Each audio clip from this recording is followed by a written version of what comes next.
Hello, welcome back to my channel. My name is Carly Stevens. This is Carly Stevens Books for all things writing, publishing, and indie author life. And I am here with Audrey Hughey today. I am really excited to get to talk to her all about planning this upcoming year as a writer. So, writing became Audrey's passion from a young age, her notebooks quickly filling with adventurous high fantasy and science fiction stories. What started as fiction writing evolved to consist mostly of report writing and formal business communication during her 14 years of active and reserve duty in the United States Army. While pursuing her BA in English with a concentration in writing, she began contributing regularly to local magazines and first saw her byline in print in July of 2015. It's just like the best feeling that first time you see your name next to something that's published. Yeah. Since attaining that BA in English and completing her master's in ancient and classical history, which is very cool, she returned to completing her many works in progress while also serving her fellow writers in the areas of planning, organization, business, social media, and mindset. So that's mostly what we're going to be focusing on today.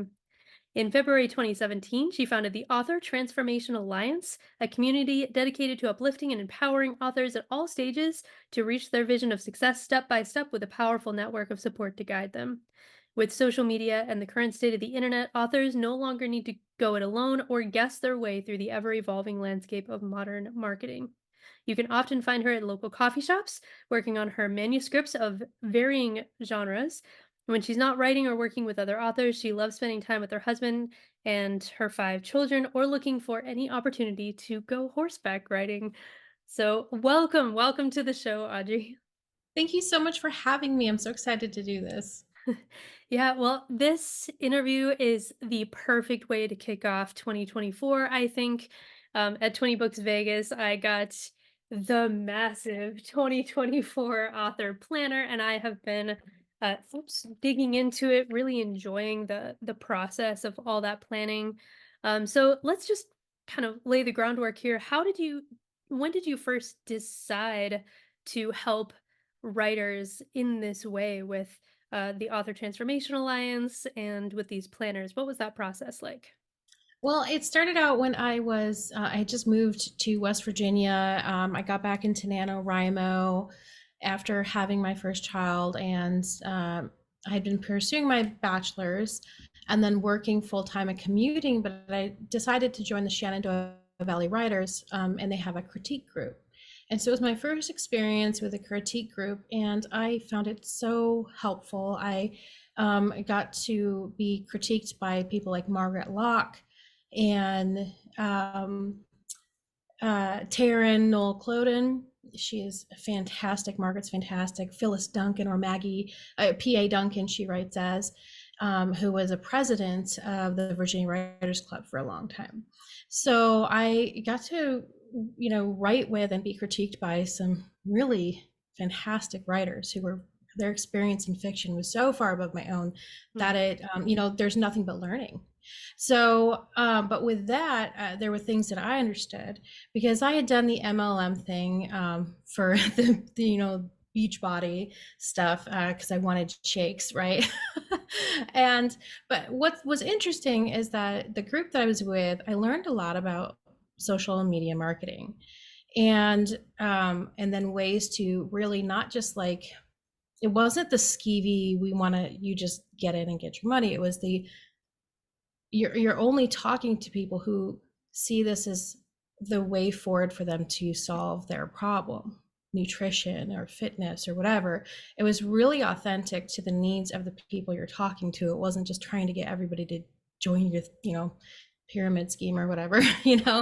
And so I learned a lot about social media marketing from there. And then one of the authors had launched her first book after, and it was one that I had helped critique, and it was a fantastic book. She spent tons on editing. She got a great cover. And then she launched to Crickets, and she was so upset, and we are trying to help her. And I was like, well, can you tell me a little bit about your marketing plan? And what marketing plan was the answer?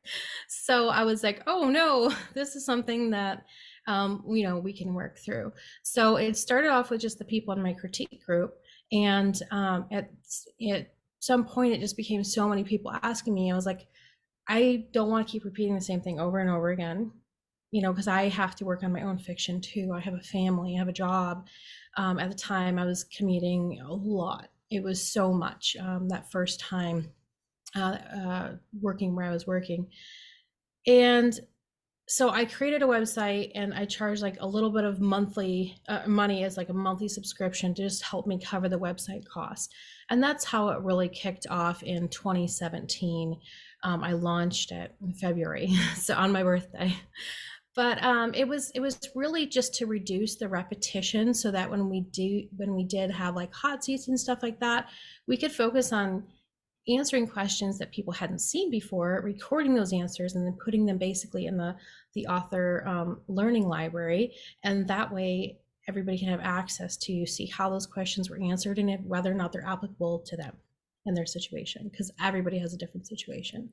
So that's really how it started was with the critique group and my friends that I had met there, and then more and more people coming through those initial experiences, and I was just like, can't keep saying the same thing, and you know so Yeah, I can definitely relate to the, uh, good book launching to crickets because I didn't have the right plan. yeah. That is a very familiar scenario for me. So, yeah, you already kind of alluded to it, but what are some of the benefits to planning? This the particular planner that I got is, yearly, monthly, quarterly, daily. It really breaks things down. What's the benefit of doing all that upfront work in Yeah, addition to the actual work of writing and marketing itself?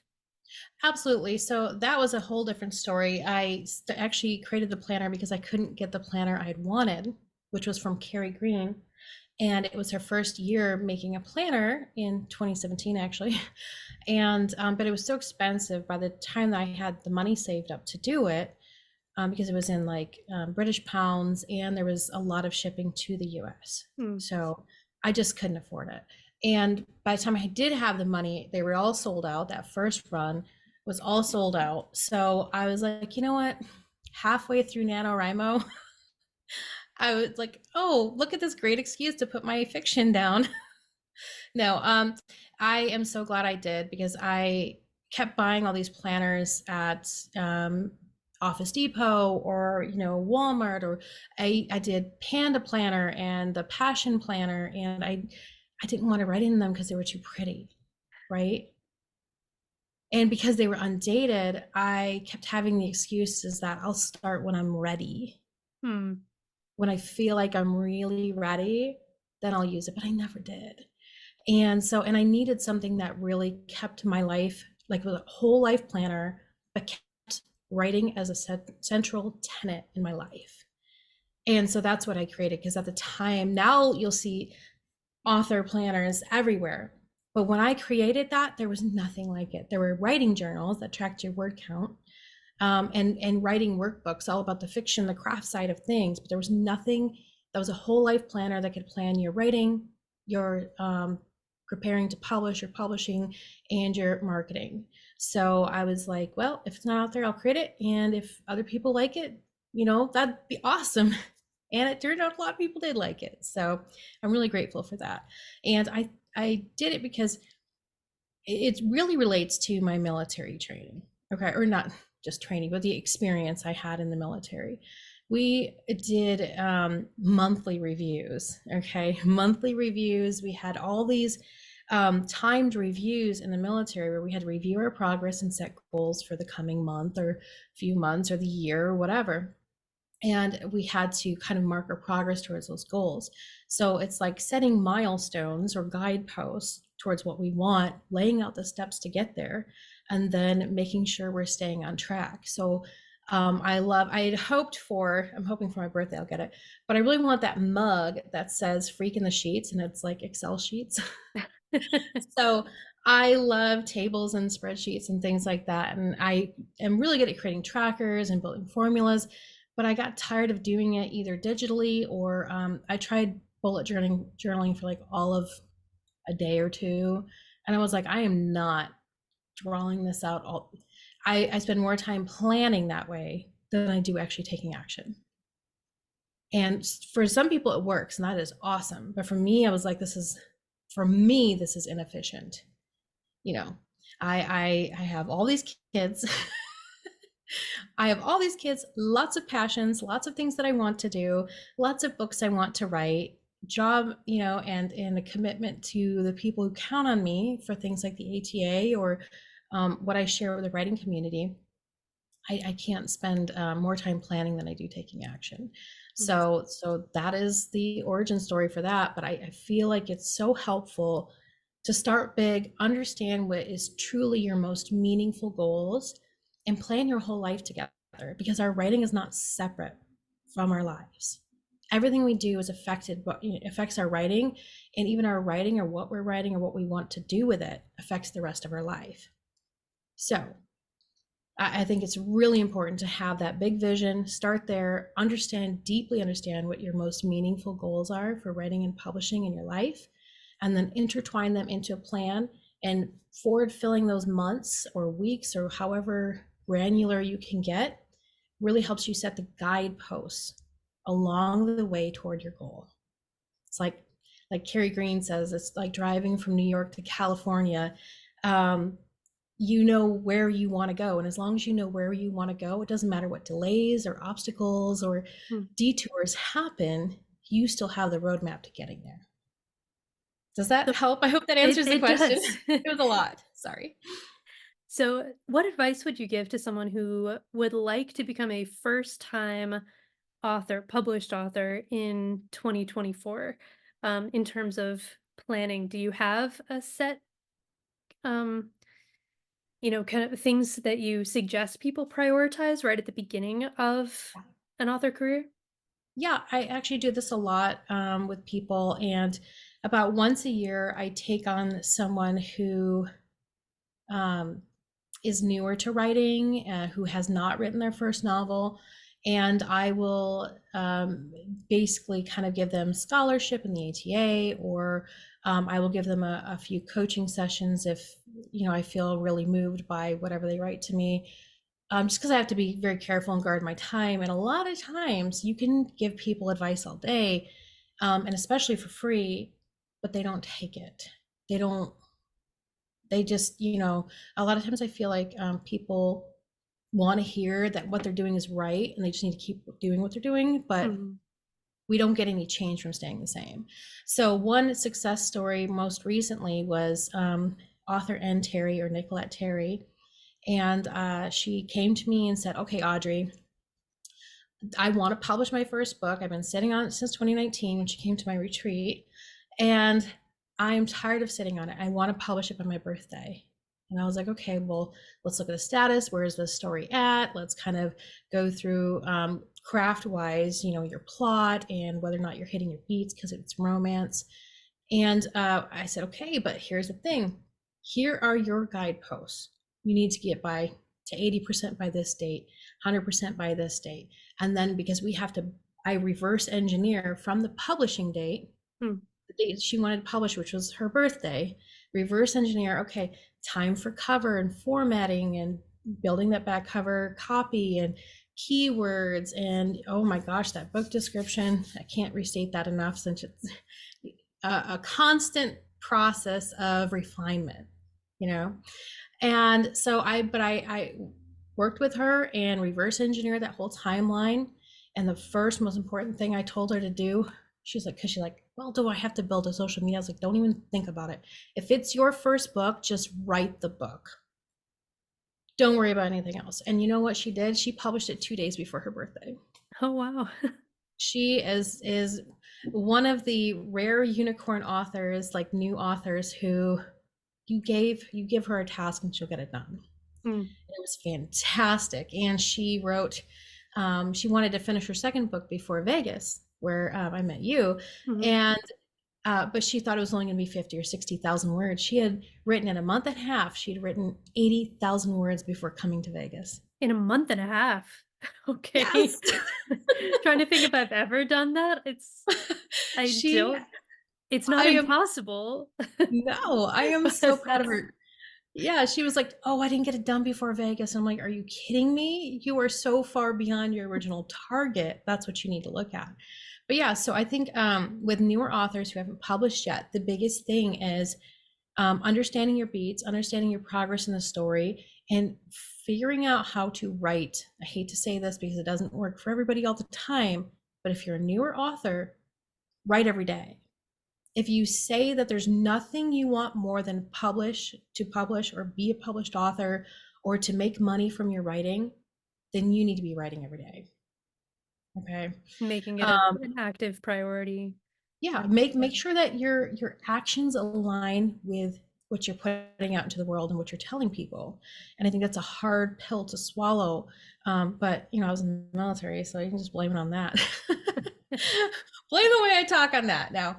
But really, it is a matter of personal accountability, and I think I try to do that in a very loving and kind way. Because just because everybody else wants to be a six-figure author doesn't mean you have to want that too. Some people want to publish, make extra side money with their books, but also have time for family and hobbies and, oh, a full-time job that they actually love. So that's okay too. But understanding what you really want helps you better align your daily action with reaching that outcome. hmm. So, So for somebody like us who, we're further down that track, we've been doing this a while. You have retreats, you have a yeah. website that's active, you have these things. I have I write under more than one name. I have a couple YouTube channels like this. How do you go about prioritizing the right things and cutting out the right things? Am so I struggle with this. And that's one of the reasons I was so excited to get some guidelines in your session at Vegas. But what would you say to somebody like that who has a few books under their belt and is ready to, really balance everything well? Yeah. So I think balance is an awful word. It's a word that we have to use because we have a common operating language. And it's the idea that how do we do this and fulfill all of our obligations without feeling stressed or burning out, right? And I think that it's really important to prioritize your life. So in the planner, I have in the beginning, when you're filling out the My Vision section, it's identify the top four priorities in your life. Okay. And it's really kind of a trick exercise or almost a rhetorical exercise. Your number one priority is yourself because you can't do anything if you're not taken care of. Okay. Your second priority is usually your family for, people who have families, or even if it's your spouse, or if you live with your parents and take care of them, or take, any situation, it could be your family. Um, and number three can be writing. My number three is writing. And then after that is the biz side of things. Because my writing is way more important. Well, I like to give. So giving to the community is really important. But I think I show up for other people by writing too. So, um, but for some people, that number three is actually their job because their job pays the editing, and the covers and all that good stuff and keeps the lights on. If that's what they have to do, then that's their number three. And number four, at the very least, is writing. If writing doesn't fit in the top four priorities in your life, then you have to look at, okay, does this actually mean that much to me to do in this lifetime? I don't think you can really fit more than four priorities in. And this isn't something that I came up with. This is something I built on learning from a coach named Jessica Rodriguez. And I absolutely adore her, but she had talked about this. And it's like they're buckets. So if volunteering is really important for you and that's what you do once a month or once a week or whatever, that can actually count as self. Okay. That's something that goes in the self bucket. Cleaning the house, I loathe housework, and I say this all the time, so it's no secret. I loathe it. I do it, but I hate it. Okay. But that falls under family. That's something I do for my family, well, and myself, because it's caring for your environment and then your health and your mental wellness. I can't stand being around the messes. But for your writing, that is drafting, it's research, it's I reading in your genre, it's taking courses, it's marketing, it's publishing. All those tasks fall in the writing category, for example. So if you understand from 1 to 4 in order of priority what your top 4 priorities are in life, then at any given time, if you're like, I don't know what to do, write out, I like to write a brain dump and then highlight the things that fall into number one, right? What do I need to do for myself right now? Do I need to take a walk? Do I need to pay the bills? Do I need to read a book? What do I need to do for me? For some people who've been trying to finish their book during Nano, it's, take a shower. So I've heard those stories. But yeah, so I think at any given time you can identify, well, what's the most important thing for me to do? And as writers, when it comes down to writing, we're trying to figure out what the most important thing to do is at the time. The core of our business is writing. So if you have a restaurant, the core of their business is creating and serving food to customers, right? Everything else is secondary to that, okay? Yes, you have to have customers come eat, right? Location, whatever, but the core of your business is food. The core of our business is words and writing. So what are we doing to fulfill the core of our business? So it comes down to business principles at that point, and focusing on working on the business. As writers, we have to work in the business as well, doing the writing part. But really focusing what's going to get you farther toward your most meaningful writing and publishing goals. Is it marketing more, or is it writing the next book and the next book and the next book until you have a back catalog and a proficiency built up in your genre or genres? I know what you mean. So multiple pen names, but building up that proficiency so that when people read your book, they rave about it and you get that word of mouth, because that is powerful. That is powerful. When the right person reads your book and they want to rave about it to everybody and anybody, that is powerful marketing. And that is only done through proficiency and building our craft, which happens through writing and publishing the words, So does that help, or am I? It does. I mean, there's still a lot of planning within that needs to Yeah. go on, but it's a good reminder that although it's really easy to get distracted by a million different aspects and side projects and, "Oh, I've gotta update this, and I have to network this, and I have to."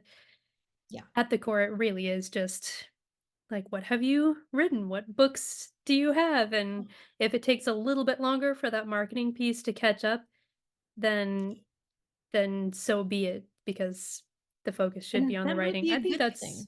I think that's it's kind of a hard pill to swallow, because it's Yeah. easy to think, "Oh, I have 3 books out. I should, be making all this money," but that's not this humongous It's not. backlist That's that why you I can love those lean on. written word media reports about the state of Mhm, indie, the indie author world, and how many books you have to write to be consistently making how much money per month.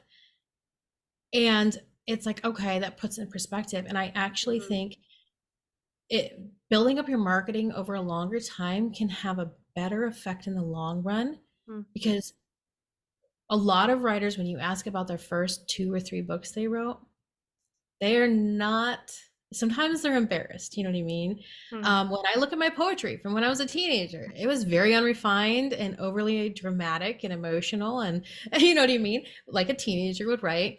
And I would not call that my best work, But it was I wouldn't important call work. that. It was important to building up that proficiency. Right. So when we have more time to build our proficiency and focus on that, then by the time we catch up to where we're like, this is a really solid book, then we can say, okay, now that I've learned so much, I really think I have something worth marketing here. Mm. That first book, isn't always going to be the thing that's highly marketable, you know? That is a really hard pill to swallow. I look at the first book in my thriller series and I'm like, ugh, but people do love it. But I mean, I'm lucky in that. But I'm still like, oh, But you've I can write so improved much over better than that time, now. you can put a positive spin on that and say, "Sure, there are lots of things I could change, but but just look how far I've come, you know? Exactly, and That's that's the what we have to do. yeah. Yeah, that's what we have to do. But yeah, so I think marketing as a secondary focus is really important for many reasons. Good reminder. So, how have you been able to keep yourself on track? You have a solid plan based on your priorities and your goals for, Yeah, the quarter and the year. yeah. What do you do on a daily or weekly basis to make sure that you're actually hitting those, following that plan that you had laid out for yourself? Yeah. So I've been told I'm a little bit ADHD. I do not have a diagnosis or anything, but I know that once I get on a thing, I get hyper focused, and that's all I want to do: eat, sleep, breathe. I don't know if that's the proper definition of it, but I that's what people tell me. Um, Did you have so high focus in one form or another for sure? yeah, yeah. So like when I first did the planner, it was in 2 weeks, and that's basically all I did. I barely ate, I barely slept. My family saw me sitting on my computer. So I did it in 2 weeks, but that was a grueling, you know, 18 to 20 hours a day Oh of, my goodness. Wow. yeah, Okay. yeah. I was like, make yourself sandwiches because I'm not, except for Thanksgiving, consider me not here. You know what I mean? Because I just get into it. So I know exactly every single week, I know what my most important project is. I have client calls because I do coaching and I have a mastermind. I do those calls on very specific times of the week. So I only do client calls on Thursday and Friday, and I do my mastermind on Tuesday night. But throughout the rest of the week, I know that I have dedicated time during the day to focus on my most important projects. Now, I also, since I started work creating and using my planner, since I created and started using my planner, I realized that I have cycles of depression. So this is something I've been pretty open about because I think it's really important to, destigmatize, your mental health, the whole mental health issue. So I realized that I Hmm. get seasonal depression. So I know when that's going to kick off. And Hmm. I know that I lose the desire to do anything during that time. And Hmm. when I have a bunch of things set up or scheduled and then I don't do them because I feel paralyzed by my apathy and by that pit of despair, it just makes it worse. So what I've learned to do is during February through mid-March, I have nothing scheduled. Hmm. Nothing. Because if I fall through on that, it will hurt my morale so Hmm. much more than just sitting in the feeling. And that is not, I'm not a mental health professional, but this is the way I found to deal with my thing. And I think that's why planning helps, because as you plan, all I'm doing is setting guideposts. It's an idea, not an edict. Hmm. And if I can say, oh man, I didn't hit that guidepost, what happened? Oh, I get really depressed in February. Oh yeah, this happened last year and the year before, and I keep all my planners, of course, Hmm. so I can go back and see, oh man, that thing wasn't hit and that thing wasn't hit, and I had to keep moving this forward. And I realized I have to plan for around the events and challenges that I can foresee. I always know what my most important project is. I know my priorities, so any given time I could be working, and if my daughter wants to play, she comes before work, she comes before writing. Now when she's napping, when she naps, then that's my time to speed write. That Hmm. is my time to get massive progress on whatever project I'm working on at the time. That is how I use that prioritization day to day, and how I use my planning. I'm setting up my guideposts. I'm trying to foresee as many of the curveballs, as many of the challenges and obstacles as I can, so I can plan around them. And understanding my writing speed. I know that if I'm writing every day, I start writing between 1,500 to 2,000 words an hour. If I'm not writing every day, I'd be lucky to get 200 words in an hour, you Hmm. know? So, if I know that keeping up with my writing is crucial, to my progress. So whether it's 5 minutes, 15 minutes, whatever it is, I have to do it, you know. So I hope that helps answer it. I know I can get a little off track, but for me, it's understanding my priorities, implementing the prioritization in my daily life throughout the day, and being hyper focused on one project at a time. There Mm, are little things that I schedule and I build rituals to experiment with. And if a ritual, like a morning ritual or a routine, doesn't work one week, I go back to the drawing board. I don't lament it. I say, experiment failed, next experiment, fail mm. forward, right? And I just keep working on refinement until, oh, planning doesn't work for me. Well, don't quit, right? Don't quit something just because you're not good at it. Like, who's good their first novel, right? No, I'm just kidding. I'm just, there's a lot of people who are great with their first novel, but when we're beginning writing, we're not very good at that either. So whenever I hear someone say, well, I'm not good at planning, I'm like, but you could be. And it could reduce a lot of stress in your life if Mm. you plan ahead, embrace those challenges you can foresee and plan around them, and try to um, and clearly understanding your priorities and your goals, really meaningful goals. I sorry, I talk so No, much. no, don't apologize. I actually really appreciated that answer because I can get very focused as well, not quite 20-hour day focused, but so if I see something, if I get excited about something like planning my Mhm. 2024, I'll spend hours on it. I'll think about it.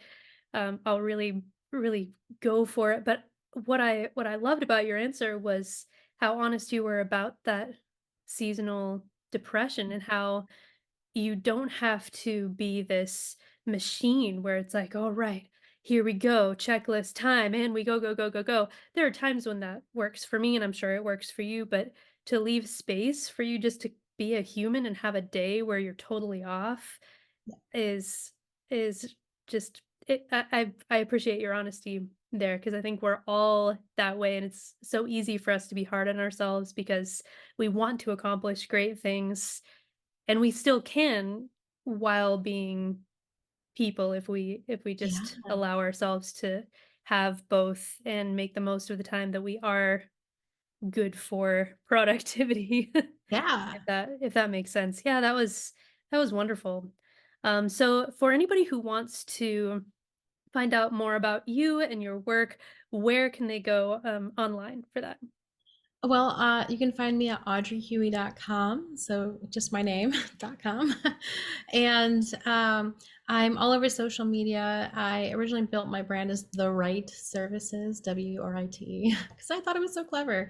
And so I'm on just about every social media platform with The Right Services. And if you want to see what I'm doing with my writing stuff, which is a little bit more informal, and I just kind of uh, try to play with trends when I can, but again, priority is core business. Then follow me on just about everywhere as Audrey is writing, and I even set up a Ream account. Audrey is writing, so so much fun. Okay, I'll put those links down below so you can check out more about Audrey and her amazing planners if you want to jump on the author planning journey, which I would recommend to one degree or another. Figure out what works for you Yeah. and go forward with your dreams and your goals this year. No time like the present Yes. to make progress on those things that you want in your life because life is short and let's do the thing now. Yeah. Not waste it doing things we don't want to do anyway. Right, right, absolutely. Yeah, well, thank you once again, Audrey, for talking with me today. This has been really eye-opening. I'm looking forward to this year and all the things that hopefully this advanced planning will help me accomplish in a better, more thoughtful way. So yeah, like this video if you like it, people out there.